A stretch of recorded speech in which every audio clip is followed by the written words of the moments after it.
A very good evening to all of you. चलिए आज हम ये देखते हैं कि अगर आप एक हेल्थी रिलेशनशिप में जाना चाहते हैं, एक ब्यूटीफुल रिलेशनशिप में अगर आप जाना चाहते हैं तो आपको कौन से स्टेप्स लेने चाहिए, आपको ऐसा क्या स्टेप्स लेने चाहिए या ऐसा क्या करना चाहिए जिससे आपका एक रिलेशनशिप हेल्दी हो।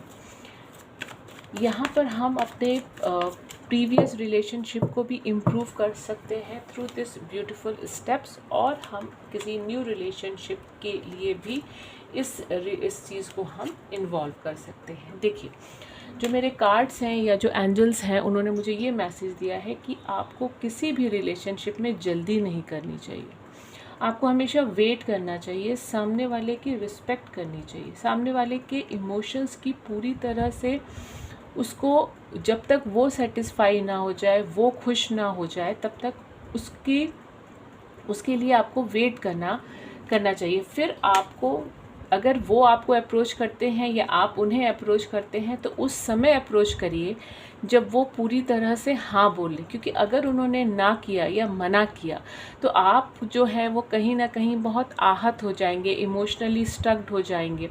तो बेहतर यही है कि आप इंतज़ार करिए, you have to be wait, respect करिए सामने वाले के इमोशंस की, सामने वाले की फीलिंग्स की, उसके बाद उसे अप्रोच करिए।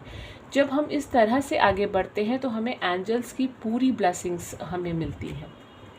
द लास्ट वन इज़, हमें अपने आप की, हमारे अंदर ये स्ट्रेंथ होनी चाहिए कि हमारी सोचने की जो क्षमता है वो बहुत सीमित नहीं होनी चाहिए, वो बहुत उसका विजन बहुत लार्ज ग्राउंड पे होना चाहिए।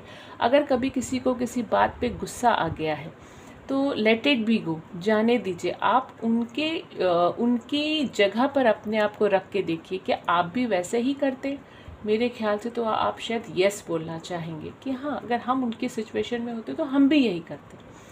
हम एक्चुअली गुस्सा उन्हीं पर करते हैं जिससे हम सबसे ज़्यादा प्यार करते हैं। हम गुस्सा उन्हीं पर करते हैं जो हमारे लिए बहुत इम्पॉर्टेंट होता है, क्योंकि वो हमें समझ रहा है।